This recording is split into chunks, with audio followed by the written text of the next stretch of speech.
આજે આપણે અડદનું ખાટું મીઠું શાક બનાવીશું. તો અડદ છે તેને ધોઈ અને આપણે બાફી લઈશું. બાફવા માટે આપણે પાણી છે તે ગરમ કરવા મૂક્યું છે. હવે આપણે પાણી છે તે ગરમ થવા દઈશું. હવે આપણું પાણી છે તે ઉકળી ગયું છે, એકદમ સરસ ગરમ થઈ ગયું છે. હવે આપણે આ અડદ ધોયા છે તે તેમાં નાખી દઈશું.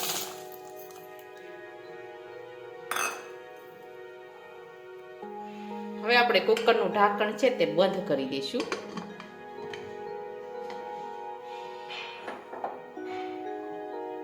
હવે આપણે બફાવા દઈશું. હવે આપણા અડદ છે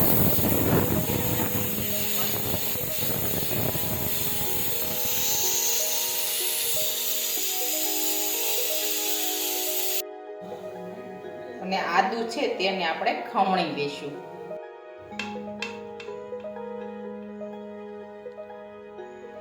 હવે આપણે કાંદા ટમેટા સમારી લીધા છે અને આદુ પણ ખમણી લીધું છે. હવે આપણે શાક છે તે વઘારી લઈશું. હવે આપણે ટમેટા અને કાંદા બંને આપણે સમારી લઈશું. હવે આપણા અડદ છે તે એકદમ સરસ આ રીતે બફાઈને તૈયાર થઈ ગયા છે. હવે આપણે વઘારવા માટે તેલ છે તે ગરમ કરવા મૂકીશું.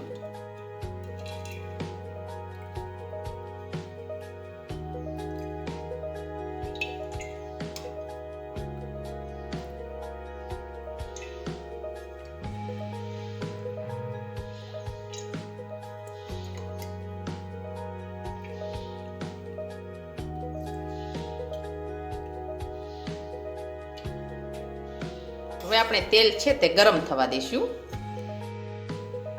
હવે આપણું તેલ છે તે ગરમ થઈ ગયું છે. હવે આપણે રાઈ અને જીરું નાખીશું. મરચી નાખીશું. લીમડો નાખીશું.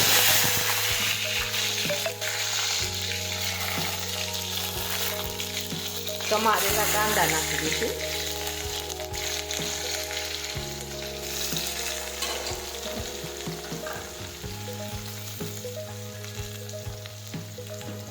હવે આપણે સાતળી લઈશું.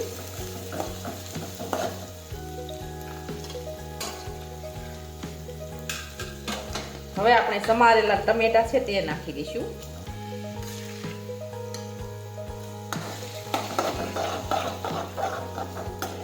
ખમણેલું આદુ નાખી દઈશું. હવે આ રીતે આપણે સાતળી લઈશું. આ રીતે સાતવતા જવાનું છે.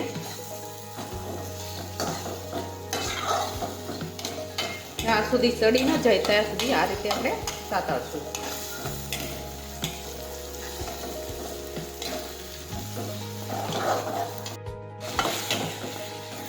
હવે એકદમ સરસ સડી ગયું છે. હવે આપણે તેમાં બધા મસાલા નાખી દઈશું. મીઠું નાખીશું, જીરું નાખીશું,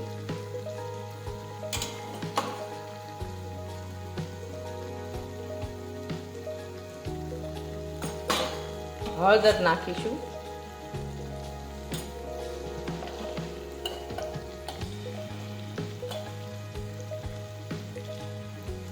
ખાંડેલી લસણવાળી ચટણી નાખીશું. હવે મિક્સ કરી દઈશું આ રીતે.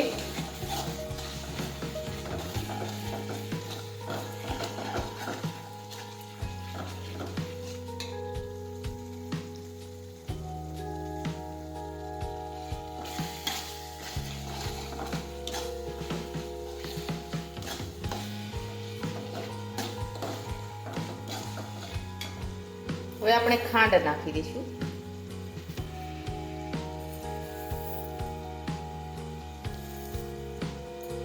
હવે આપણે લીંબુનો રસ નાખીશું.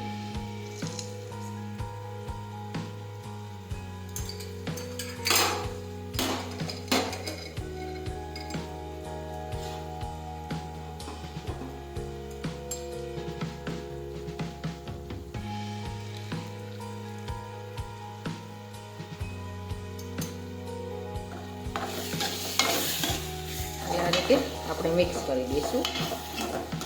હવે આપણે અડદ બાફા છે તે નાખી દઈશું.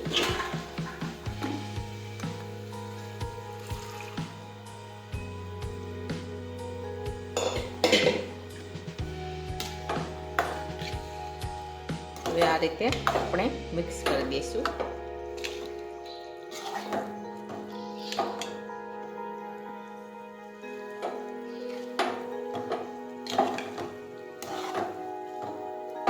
આપણે ફેરવતા જઈશું આ રીતે.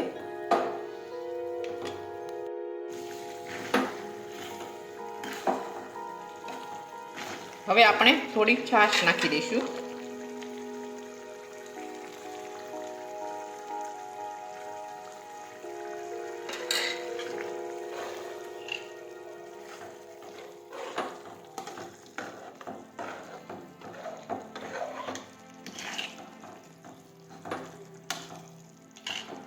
હવે થોડી વાર આપણે રહેવા દઈશું આ રીતે. હવે આપણે ધાણા નાખી દઈશું.